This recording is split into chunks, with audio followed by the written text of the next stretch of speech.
हम आपसे एक सवाल पूछना चाह रहे हैं। अगर आप इंडियन मेजर कार्प और विदेशी कार्प का पालन करते हैं तो इस परिस्थिति में आपके तालाब के बीचली लेयर में, मिडिल लेयर में कौन सी मछली रहती है? आज का मेरा यह सवाल है। जो लोग इस सवाल को मेरे बताने से पहले जान गए हैं वह कृपया कमेंट करके हमको बताइए। व्हाट्सएप नंबर भी मेरा जो स्क्रीन पर दिखाई दे रहा है वह है, आप व्हाट्सएप करके भी मुझे सूचित कीजिए। हम आगे इसी पॉइंट पर चर्चा करने वाले हैं कि आपको, अगर आप आईएमसी और विदेशी कार्प का पालन करते हैं, आपके मिडिल लेयर में वह कौन सी मछली है और उसका डेंसिटी कितना आपको रखना चाहिए। स्वागत करते हैं अपने YouTube channel fish farming and seeds पर। मेरा नाम बबलू सिंह, बिहार हाजीपुर के रहने वाले। सारे लोगों को जैसा कि मालूम है, हमारा बच्चे का काम कोलकाता नेहाटी में होता है। हमारा जेके फिश फीड का भी काम है और अपना मेडिसिन का भी काम होता है हाजीपुर में।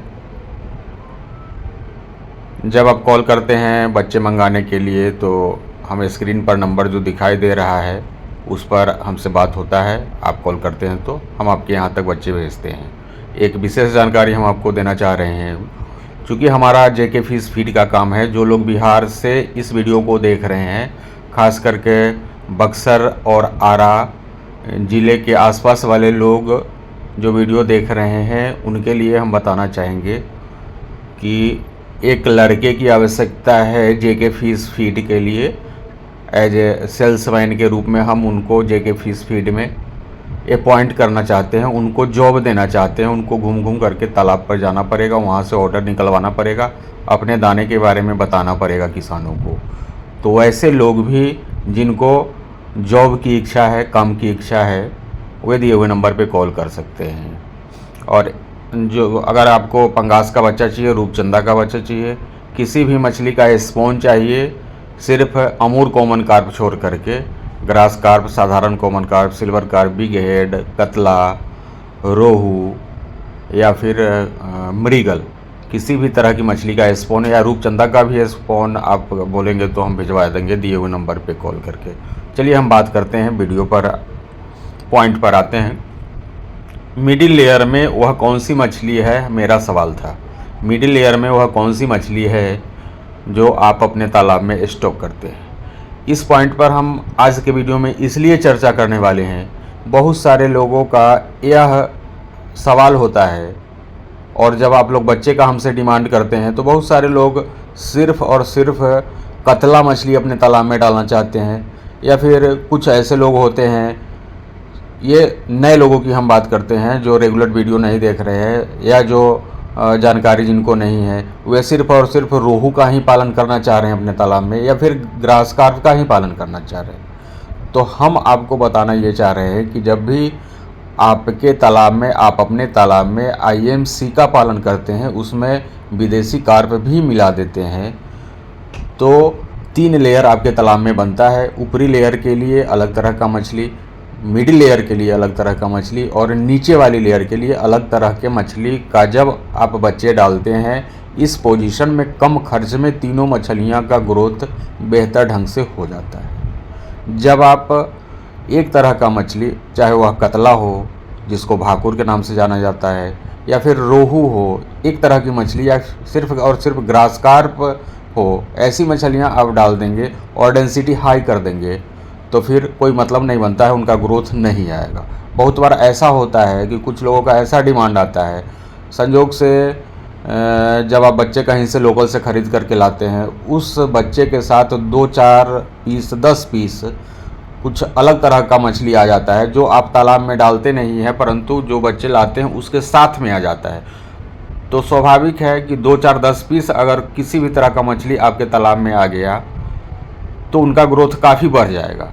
दूसरी मछलियाँ जो ज़्यादा आपने डाला है, उनका ग्रोथ, उनका साइज, उनका वज़न अगर 250 ग्राम होगा, उतने ही दिनों में जो 2-4 पीस मछली आपने डाला है उसका ग्रोथ लगभग 1 किलो का हो जाएगा। तब आपको ऐसा लगता है कि ये मछली तो हमारे तालाब में काफ़ी बढ़ती है, तो उसका पालन आप नेक्स्ट ईयर से सिंगल कल्चर करना चाहते हैं, यहीं पर आप धोखा खा जाते हैं। क्योंकि उसका आपने बच्चा कम डाला और संजोग से गलती से आ गया तो उसका ग्रोथ बढ़ गया, कम समय में बहुत बड़ी बड़ी मछलियाँ आपकी हो गई, इसलिए कि डेंसिटी काफ़ी कम था उनका, इसलिए ग्रोथ ज़्यादा आ गया। तब आपको लगता है कि नहीं, मेरे तालाब में यह अमुक मछली जो है जो ज़्यादा बढ़ गया है उसी का पालन सिर्फ कर लें, तो ऐसा गलत नहीं करिएगा। अब हम फिर से पॉइंट पर आते हैं, वीडियो ज़्यादा बड़ा नहीं हो जाए। हमारा सवाल था कि मिडिल लेयर में कौन सी मछली रहती है, तो बहुत सारे लोग को पता है, जो पुराने फार्मर हैं आईएमसी के, नए लोग हैं उनको पता नहीं रहता है। इंडियन मेजर कार्प में, जिसको हम लोग आईएमसी बोलते हैं, इंडियन मेजर कार्प, इसमें रोहू मछली आपके मिडिल लेयर में रहती है। विदेशी कार्प में ग्रास कार्प मछली आपके मिडिल लेयर में रहती है, और दोनों का फीडिंग हैबिट अलग अलग है। जहाँ पे रोहू मछली आपका जू प्लैंक्टन फाइटोप्लैंक्टन खाती है, वहीं ग्रास कार्प मछली आपका हरे चारा पर निर्भर रहती है। अगर ग्रास कार्प मछली को हरा चारा रेगुलर दिया जाए, ग्रोथ काफ़ी फास्ट होता है। ऐसे भी इंडियन मेजर कार्प के बनिस्पत विदेशी कार्प है, जैसे silver carp, grass carp, common carp, इन मछलियों का ग्रोथ जल्दी आता है, फास्ट है अपना इंडियन मेजर कार्प के बनिस्पत।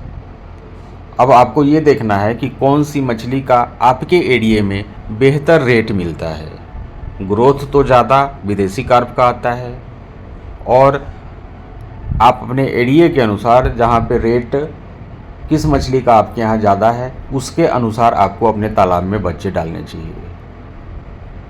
आज का टॉपिक हमारा यही था। अगर थोड़ा सा भी आपका ज्ञान वर्धन हुआ होगा इस वीडियो को देखने के बाद, और एक बार फिर हम बताना चाहते हैं कि आप एक मछली डालने की गलती कतई नहीं करिए। आज का वीडियो बनाने का हमारा एक ही उद्देश्य था कि आपको जानकारी दिया जाए वीडियो के माध्यम से। जो लोग नए हैं उनको, पुराने लोगों को तो पता ही है। और एक चीज़ और हम जानकारी देते हैं, जब आप बच्चे डालते हैं तो उसका डेंसिटी, जब मिडिल लेयर में आप बच्चे डालते हैं तो ऊपरी लेयर के लिए आपको 40% बच्चा डालना है, मध्य लेयर के लिए 30%, और फिर नीचे वाली लेयर के लिए 30% बच्चे ही आपको तालाब में स्टॉक करने हैं। बच्चा मंगाने के लिए दिए हुए नंबर पर कॉल करेंगे।